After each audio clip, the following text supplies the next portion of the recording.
তো আসলে মসজিদের ভিতরে যে দোতলার মধ্যে এরকম ধর্ষকের মৃত্যুর আগে ধর্ষী তাকে মৃত্যুবরণ করতে হয়, এটা হচ্ছে আমাদের সোনার বাংলাদেশ।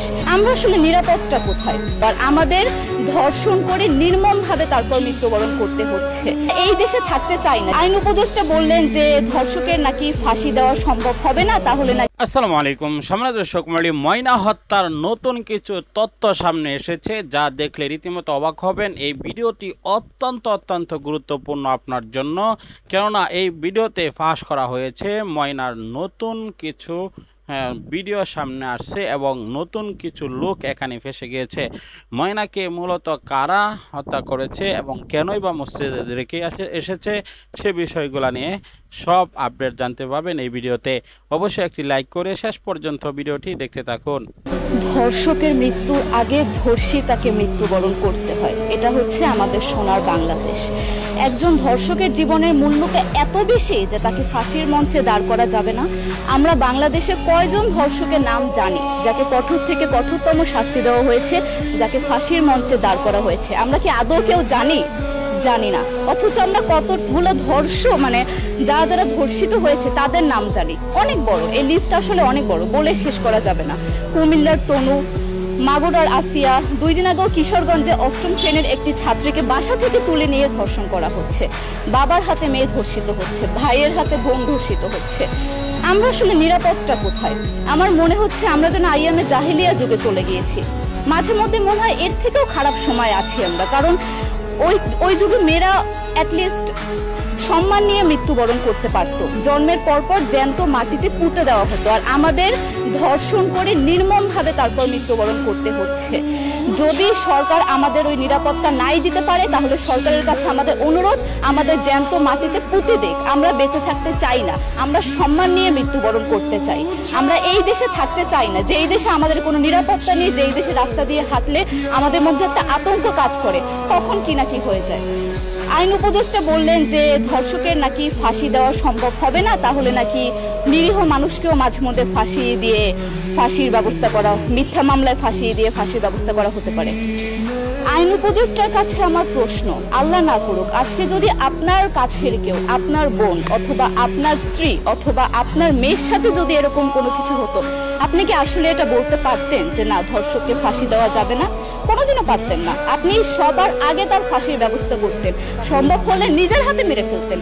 তাহলে আমাদের বেলায় কেন এত বৈষম্য? আমরা কি দোষ করেছি? আমরা কি নারী না? আমরাও তো কারো বোন, আমরাও তো কোনো বাবার সন্তান, আমাদেরও তো বেঁচে থাকার অধিকার আছে, তাই না? কিছু হলে মেয়েদের পোশাকের দোষ দেওয়া হয়। আমার কাছে প্রশ্ন, একটা 8 বছরের শিশুর মধ্যে এরকম কি থাকতে পারে যেটা একটা পুরুষকে অ্যাট্রাক্ট করবে, যেটা একটা পুরুষকে সিরিয়াস করবে?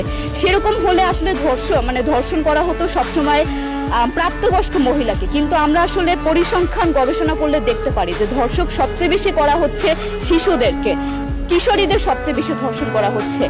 দৃষ্টিভঙ্গি পরিবর্তন করুন, চিন্তা ভাবনা পরিবর্তন করুন, ধর্ষকদের আইনের আওতায় আনুন।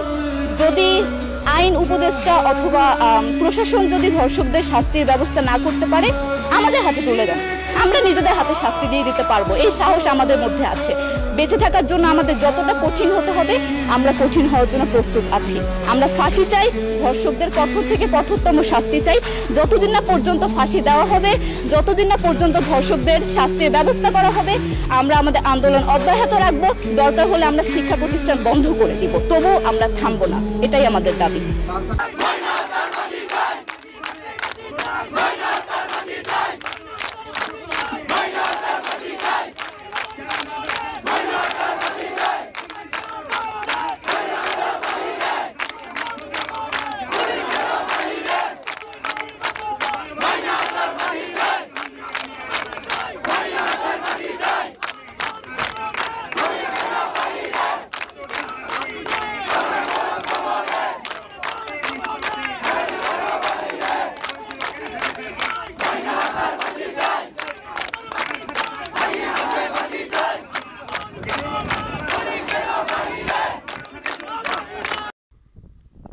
প্রিয় দর্শক, সম্পূর্ণ ভিডিওটি দেখলেন, বুঝতে পেরেছেন ভিডিওটি গুরুত্বপূর্ণ। ময়নাকে যেভাবে হত্যা করেছে, নাবালিকা সেই মেয়েকে এভাবে হত্যা করা আমরা কখনো ধারণাই করতে পারি না যে এভাবে নৃশংসতাভাবে মানুষকে মানুষ মারতে পারে। আমরা অবশ্যই সেটা নিন্দার সাথে সাথে চরম শাস্তি দাবি করছি, তাদেরকে যেন সর্বোচ্চ শাস্তি ফাঁসি দেওয়া হয়। কেননা এরকম যদি তাদেরকে এখন ছেড়ে দেওয়া হয় তাহলে তারা পরবর্তীতে এমন কাজ করবে। কেননা আমরা দেখেছি মানুষের মধ্যে কিছু জানোয়ার আছে, কিছু নৃশংসত মানুষ আছে যাদের দয়া মায়া কিছুই নেই। যেমন সোহাগকে হত্যা করেছে, আপনারা জানেন, তাকে কিন্তু হত্যার পরেও তার সাথে নৃশংসতম কিছু আচরণ করেছে। একটি মানুষ হত্যা হওয়ার পর মানুষের একটি অনুভূতি আসে, দয়া হয়, কিন্তু তাদের কোনো দয়া হয়নি, লাশের উপরে দাঁড়িয়ে নৃত্য করেছিল। ঠিক তেমনি এই ঘটনাও এমনটি ঘটেছে, ময়নাকে শেষ করেছে, সাথে সাথে তাদের দয়া হয়নি, বরং সেটাকে ফাঁসানোর জন্য মসজিদে রেখে এসেছে। নাটকের উপর নাটক শুরু করেছে এই কিছু মানুষরূপী জানোয়ার। প্রিয় দর্শক, আজকের মধ্যে বিদায় নিচ্ছি। ভিডিওটি শেয়ার করে দিবেন সর্বোচ্চ। পরবর্তী ভিডিও পাওয়ার জন্য সাবস্ক্রাইব করে নেবেন।